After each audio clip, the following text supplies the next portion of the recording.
जिन लोगों के मकान उजाड़े जा रहे हैं उनका पक्ष सुने बगैर या उनकी बात सुने बगैर एक तरफ़ा तौर पर हुकूमत या हाई कोर्ट ने भी उन लोगों से सुना नहीं, बल्कि हुकूमत और रेलवे के ज़रिए से एक आदेश जारी किया है। सुप्रीम कोर्ट ने उसको इसको माना है कि ये ठीक नहीं हो रहा है, ठीक से होना चाहिए। इतने बरसों से बसे हुए लोगों को आप इस तरह उजाड़ देंगे, ये तो एक ह्यूमैनिटेरियन इशू है। क्या ऐसा कहीं होता है?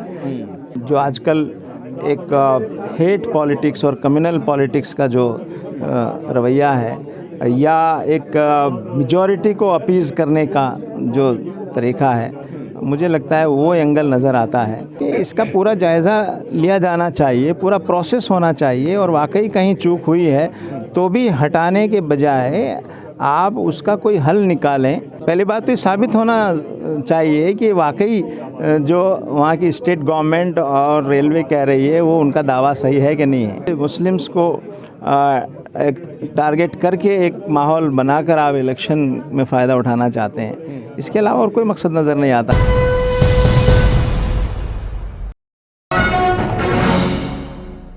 हल्द्वानी में 4000 से ज़्यादा मकानों को लेकर जो आदेश आया, उसके बाद सुप्रीम कोर्ट ने एक राहत दी।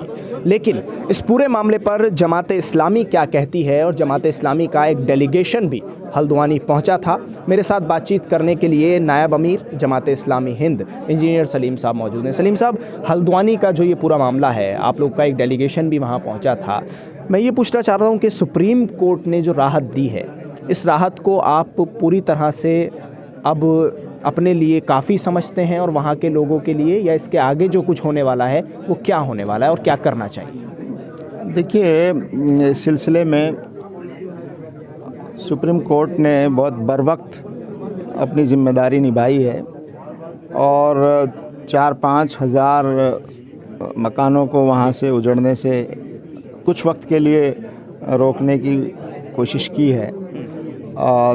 तो इससे अंदाज़ा होता है कि सुप्रीम कोर्ट का जो रुझान है वो इस तरफ है कि ये एक ह्यूमैनिटेरियन इशू है, और बग़ैर लोगों की बात सुने, बग़ैर जिन लोगों के मकान उजाड़े जा रहे हैं उनका पक्ष सुने बगैर या उनकी बात सुने बगैर एक तरफ़ा तौर पर हुकूमत या हाई कोर्ट ने भी उन लोगों से सुना नहीं, बल्कि हुकूमत और रेलवे के ज़रिए से एक आदेश जारी किया है। तो ये एक अच्छा इंडिकेशन है कि सुप्रीम कोर्ट ने उसको इसको माना है कि ये ठीक नहीं हो रहा है, ठीक से होना चाहिए।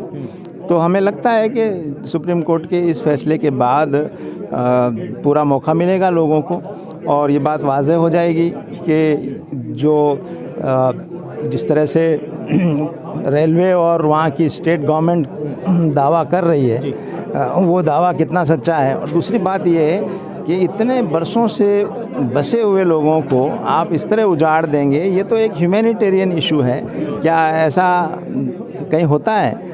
तो साफ तौर पे नज़र आता है कि इसके पीछे स्टेट गवर्नमेंट का जो आजकल एक हेट पॉलिटिक्स और कम्युनल पॉलिटिक्स का जो रवैया है, या एक मेजॉरिटी को अपीज़ करने का जो तरीक़ा है, मुझे लगता है वो एंगल नज़र आता है। तो हमें उम्मीद है सुप्रीम कोर्ट के इस इंटरवेंशन के बाद लोगों को इंसाफ मिलेगा, और हुकूमत कोई ऐसी गलत कार्रवाई शायद नहीं कर पाएगी। अच्छा, एक चीज़ और सुप्रीम कोर्ट ने इसमें कही, जो आपके मंच से भी जिसका एतराफ़ किया गया और उसकी तरफ चिंता जताई गई, कि सुप्रीम कोर्ट ने ये कहा कि इन्हें इस तरह से नहीं हटाया जा सकता।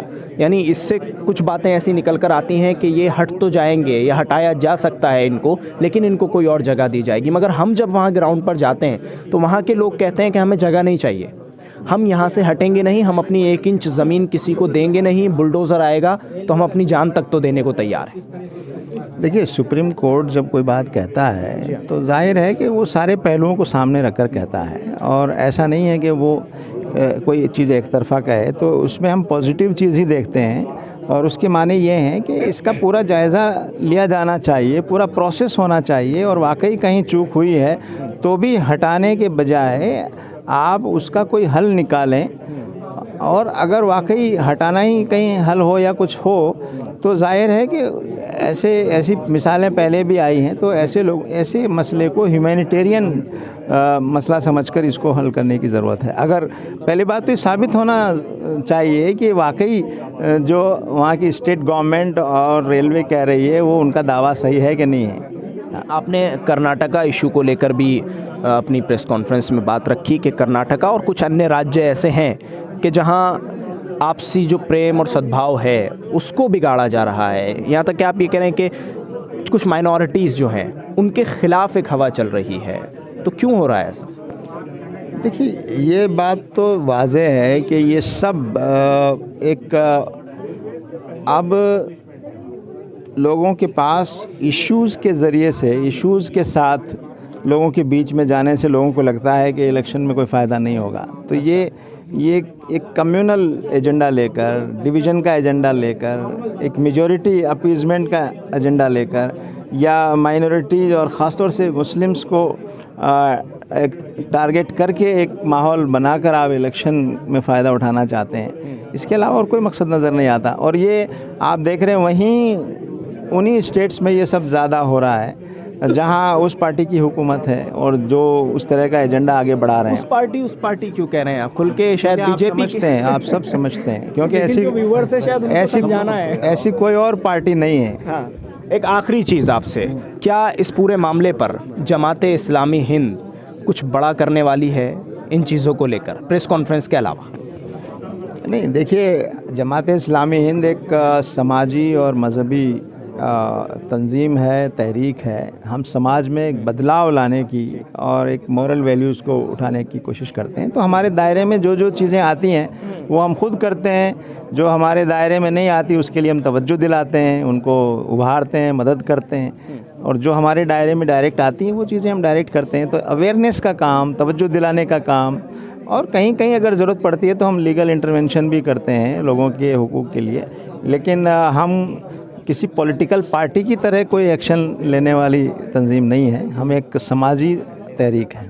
ठीक, शुक्रिया बातचीत करने के लिए। इंजीनियर मोहम्मद सलीम हमारे साथ इस वक्त मौजूद थे। उनका साफ तौर पर कहना है कि ज़मीन पर सरकार के पास मुद्दे अब कम पड़ गए हैं। उनको लगता है कि जो तरक्याती काम के मुद्दे हैं वो उन्हें वोट नहीं दिलाएंगे, लेकिन जो कम्युनल एंगल के सारे मुद्दे हैं वो उन्हें वोट दिलाएंगे। इसलिए उन तमाम मुद्दों पर आगे बात भी हो रही है, उन तमाम मुद्दों को आगे भी बढ़ाया जा रहा है। और यही हल्द्वानी में देखा गया, यही कर्नाटका के अलग अलग इलाकों में देखा जा रहा है। कहीं हिजाब का मुद्दा हो या कहीं इस तरह के और मुद्दे हों जो कम्युनल मुद्दे हैं, उनको उठाकर वोट हासिल करने की कोशिश मौजूदा सरकार की तरफ से की जा रही है। दिल्ली से कैमरा पर्सन फैयाज हुसैन के साथ न्यूज़ MX के लिए साहिल नकवी।